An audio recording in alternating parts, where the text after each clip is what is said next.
જે દેશોના લોકોને અમેરિકા જવા માટે વિઝા લેવા પડે છે તેમણે છેલ્લા 5 વર્ષમાં સોશિયલ મીડિયા પર શું એક્ટિવિટી કરી છે તેની સઘન તપાસ થઈ જ રહી છે, પણ હવે તેની સાથે જેમને યુએસમાં વિઝા ફ્રી એન્ટ્રી મળે છે તેમનું પણ સોશિયલ મીડિયા વેટિંગ શરૂ કરવાનો ટ્રમ્પ એડમિનિસ્ટ્રેશનનો પ્લાન છે. ન્યૂયોર્ક ટાઈમ્સના એક રિપોર્ટ અનુસાર કસ્ટમ્સ એન્ડ બોર્ડર પ્રોટેક્શન દ્વારા મંગળવારે ફાઇલ કરવામાં આવેલી એક દરખાસ્ત અનુસાર બ્રિટન, ફ્રાન્સ, જર્મની અને સાઉથ કોરિયા સહિતના દેશોના વિઝિટર્સની 5 વર્ષની સોશિયલ મીડિયા હિસ્ટ્રીનો રિવ્યૂ કરવાનું શરૂ થઈ શકે છે. વિઝા વેવર પ્રોગ્રામ હેઠળ કુલ 42 દેશોના લોકો 90 દિવસ સુધી અમેરિકામાં કોઈ વિઝા વિના રહી શકે છે, પરંતુ તે પહેલાં તેમને ઇલેક્ટ્રોનિક ટ્રાવેલ ઓથોરાઇઝેશન લેવાનું હોય છે. સીબીપીએ ફેડરલ રજિસ્ટરમાં ફાઇલ કરેલા ડોક્યુમેન્ટ અનુસાર એજન્સી એપ્લિકન્ટ્સ પાસેથી સોશિયલ મીડિયા, છેલ્લા 10 વર્ષમાં ઉપયોગમાં લેવાયેલા ઈમેલ એડ્રેસ, નામ, birth dates, place of residence ઉપરાંત પેરેન્ટ્સ, સ્પાઉસ, સિબ્લિંગ્સ અને બાળકોના જન્મસ્થળની વિગતો સહિતનો પર્સનલ ડેટા માંગવાનો પ્લાન ધરાવે છે. હાલના નિયમ અનુસાર વિઝા વેવર કન્ટ્રીઝના લોકોને electronic system for travel authorisation પ્રોગ્રામમાં એનરોલ કરવાનું રહે છે અને તેના માટે તેમને $40નું પેમેન્ટ કરવાની સાથે ઈમેલ એડ્રેસ, ઘરનું એડ્રેસ, ફોન નંબર અને ઇમરજન્સી કોન્ટેક્ટ ઇન્ફોર્મેશન સિવાય બાકી કશું જ આપવાનું નથી હોતું અને આ તમામ માહિતી 2 વર્ષ સુધી વેલિડ રહેતી હોય છે.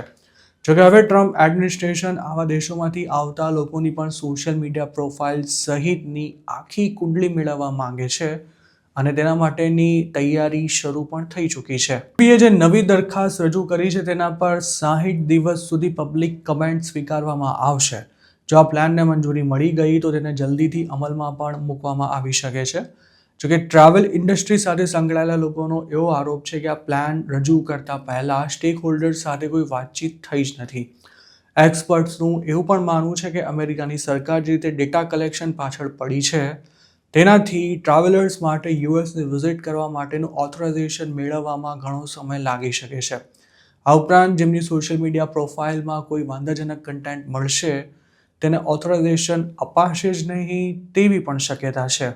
હાલ અમેરિકાની સરકાર તમામ વિઝા એપ્લિકન્ટ્સ પાસેથી સોશિયલ મીડિયા હિસ્ટ્રી સહિતની તમામ વિગતો માંગી રહી છે અને તેમાંથી H-1B તેમજ સ્ટુડન્ટ વિઝા માટે અપ્લાય કરતા લોકો પણ બાકાત નથી.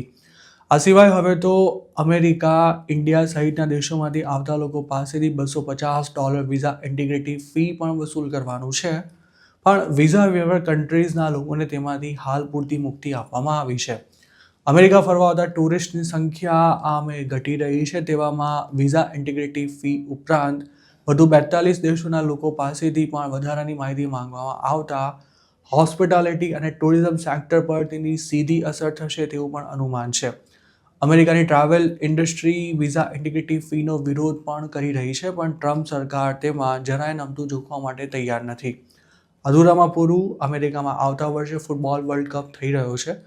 તેવામાં સીબીપી દ્વારા જે પગલાં લેવામાં આવી રહ્યા છે તેનાથી ટ્રાવેલ ઇન્ડસ્ટ્રી ખરાબ રીતે પ્રભાવિત થઈ શકે છે.